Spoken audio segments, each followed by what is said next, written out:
Жергиликтүүлөрдүн нааразылыгы базага кирүү үчүн бир үйдө 2-3 үй бүлөк каттоодо туруп, каттоодогулардын бирөөсүндө автоунаа болсо, калганы жөлөк пулдан куру калат. Өз алдынча документ жасоого өз үйлөрү жок. Бизде кызыл китеп жок. Жерлерибиз талаш жерлер, чек араданбыз.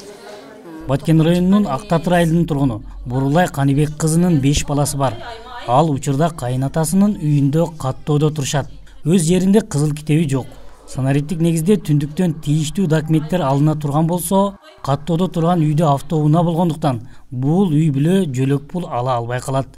Токтом чыккан эмес, жер берилген, бирок мына балдар уже 5 балалуу болгондон кийин берилгенден кийин биз уже документ турлай албай калдык кече эмеден кийин. Анан кайнатанын колундабыз, кайнатанын кызыл китебиге отурганбыз. Бирок машина бар кайнатанын атында. Ошолор болсо чыкпай калат экен. Буга чейин айыл өкмөттүн өз үй бүлө мүчөлөрүн гана көрсөткөн справканын негизинде жөлөк пул алып келишсе, эми андай мүмкүнчүлүк болбойт. Дагы бир маселе, жер тилкесин чек арага жакын жерден алып, бирок ал жерге курулуш кура албай жаткан үй бүлөлөр бар. Кайнымдын атында портер бар. Бардыгыбыз ошол жерде отурабыз, ошол кызыл китепте. А мен өзүм дайым кызыл китебим бар атымда. Бирок ал жердин эмеси да кызыл китеби. Ал жерге мен үй сала албайм. Себеби Ак Суу дарыясынын бойда ал. Ак Суу дарыясынын бойга барсаңыз, ал жердин ал эмеси чечилди. Эмнеси чечилди?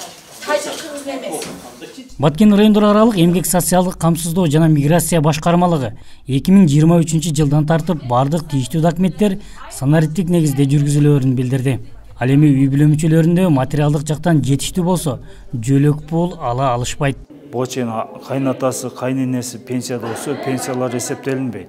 Ошону эсептеп алып атышыптыр. Бирок унасы болсо бирге жашаса, унасы да берки чыгарылган күндөн жободо 20 жылдан жаңы болсо чыкпай калат. 20 жылдан эски болсо алга да дайындала берет пособие. Ан берки жүк ташуучу микроавтобустар, айыл чарба техникалар болсо аларга чыкпай калат.